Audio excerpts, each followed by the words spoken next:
I analyzed over 1,000 Etsy bestseller listings, and what I found out about their Etsy SEO was shocking. Let's check it out. Hi, I'm Jess. I've built multiple 6- and 7-figure Etsy stores getting sales like these and learning the ins and outs of Etsy, Amazon, and more. A wild and crazy event led me to start a totally new life traveling abroad, giving me the unique opportunity to step back, work a lot less, and start sharing all of my Etsy insights with you. So hit that subscribe button, grab a pen and paper, and let's jump in. Hello, and thank you so much for being here today.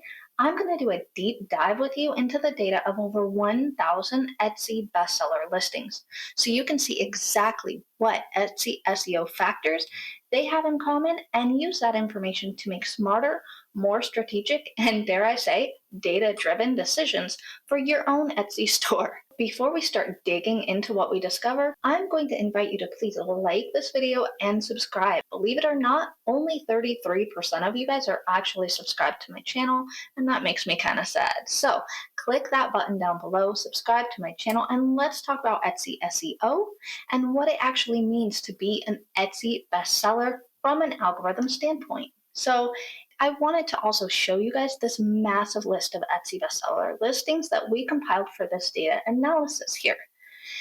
And this does get updated quarterly. I do a quarterly update of my Etsy SEO strategy in my Etsy Seller Success Workbook. So the listings on this list will tend to change from quarter to quarter. But to qualify for the analysis, the listing had to be either a current Etsy bestseller or an Etsy's pick, which is like a leveled up version of being a bestseller. There's just over 1,000 listings here, and we tried to be as random as possible in including as many different niches and product types as we could so that we could identify any trends and commonalities across Etsy overall, and not anything that was really specific to one type of niche or one type of product.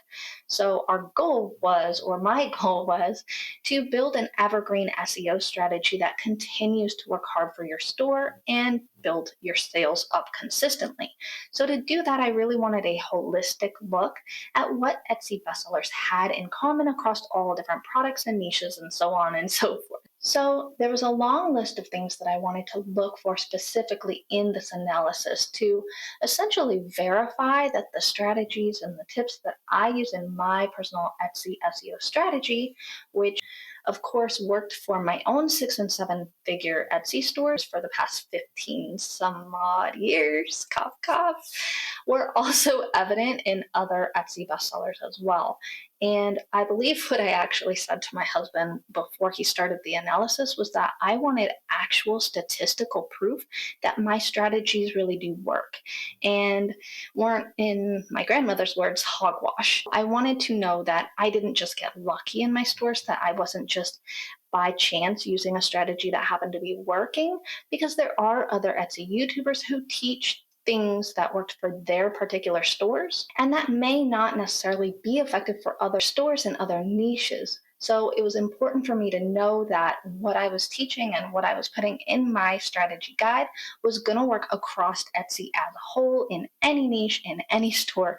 And I was really pleasantly surprised to see that a lot of the trends and the patterns that I identified when doing my own competitor research and making all these videos I've made for the past year on this channel are actually also true when looking at 1,000 Etsy bestsellers and not just at those specific stores. Pudding! So now that you know the background of the analysis, some of the things that I specifically wanted to look at was the structure of the listing titles, the description intro, and the tags or keyword sections, which of course those are the 3 most important places for Etsy SEO, right?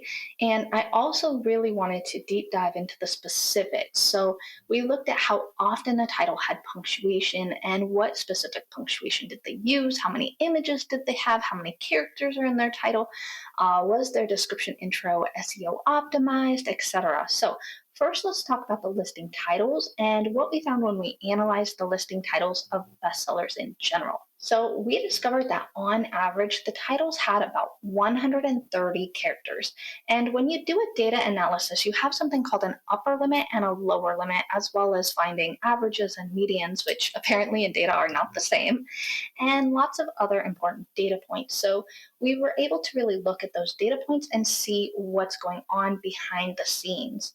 So we actually found that over 75% of these bestseller listings had between 133 and 139 characters. And that's super important because obviously if you're not using all of the potential space in your title, then you're going to miss out on some of those SEO opportunities that you could be gaining with those few additional words in there. I also wanted to know how sellers were punctuating their titles, and this was kind of a biggie because there are other Etsy YouTubers who, even still today, are suggesting that titles without any punctuation are better. So there's things that we do tend to disagree on amongst the different YouTubers who do Etsy strategy. And just to be clear, there's no perfect SEO strategy because the algorithm does have a lot of other factors involved, like your customer success rates and things like that, your feedback, your listing conversion rates, and all of that good stuff. And you can read more about how those things do factor in Etsy's handbook, and I will put that link below. But I also have an entire chapter in my SEO strategy guide of the Etsy Seller Success Workbook called Hacking the Etsy Algorithm, and that really does break it down in hopefully more simple terms so that you can really identify what's important and what the algorithm is really looking for. But there is technically not one specific correct way to do your Etsy SEO because the algorithm looks at all of those different things in combination with one another, which means you can make SEO mistakes and still end up with a bestseller listing based on those other factors. However, knowing how the algorithm works gives you an advantage because you can format your SEO so that the algorithm can read it easily. You can get your listings categorized and classified in the algorithm faster and better. And that was a really important part of why we did this huge analysis to peek under Etsy's algorithm hood. So anyways, punctuation was a big thing I wanted to look at just in case I've been steering anybody wrong. And I was really happy to see that the analysis uncovered that around 88% of bestseller listings used at least one form of punctuation in their titles. And out of that total 88%, 68% of them were using commas, 15% of them used the vertical pipes or the bars, and 16% of them used dashes. And of course, some of those listings used more than one punctuation type, such as commas and vertical bars. So that's factored into that 88% as well. Interestingly, we also discovered that 34% of the titles used a capital letter for every single word, which isn't really relevant to the Etsy algorithm per se, but the way that you structure your title for people to read it also matters because it's the human people who are clicking on your listings in the search results and actually buying your product. So you do want your title to be readable. Readability does matter and affect your sales. Now, here's where we get to another point of contention among the different Etsy gurus. And by the way, I hate that word. It's such a yucky word to consider someone a guru, and I do prefer to say Etsy strategist, but then I think maybe people don't make the same connection when I'm saying the different Etsy strategists. So anyways, that's another topic for another day. But some Etsy YouTubers do suggest putting completely unique tags in your title, your tags, and your description intro so that you're getting 3 times the chances of matching to potential searches. And that does make logical sense, but it doesn't necessarily mean that it's the most effective way to structure your Etsy SEO. In fact, I've always found the best success myself when I would repeat my main keywords in these 3 areas and then really add emphasis to those particular search terms by adding them throughout the various places where your Etsy SEO can go. And I do talk much more in depth about this in my strategy guide, of course, and I've illustrated this with specific examples in a few recent videos as well. So I'll put the card to one of those at the top up here for you. But in regards to this analysis, I wanted to know before publishing that strategy guide for y'all if it was in fact more helpful to repeat keywords or whether it was better to keep everything unique. And luckily, I was not surprised when the analysis showed that at least 90.8% of those 1,000 listing titles had at least one repeated word in their title, tags, and description intro. And out of all of those 1,000 listings, we found that approximately 64% of them repeated 2 to 4 keywords in their title, and only 9.2% had no repeated keywords at all. So that was really helpful information, and it does add strength to the theory that repeating your 2 to 4 most important keywords does actually add strength to your SEO and help it to build the visibility and sales, leading to hopefully potential bestseller status.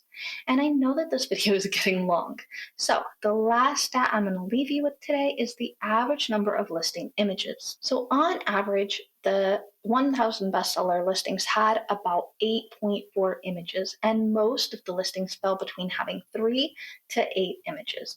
And while having more images is always better for boosting sales conversions, I did want to point that out because a lot of the clients that I work with struggle with their images and have a lot of stress around creating 10 high quality images for their listings. So keep in mind that 5 great images is better than 10 mediocre images, and it's okay to publish your listing with 3 images than to wait and procrastinate and not make any progress because you're feeling stuck. So I did want to point that out. There were lots of other things that we looked at as well. And like I mentioned before, we are updating this on a consistent basis to make sure that everything is still relevant and accurate.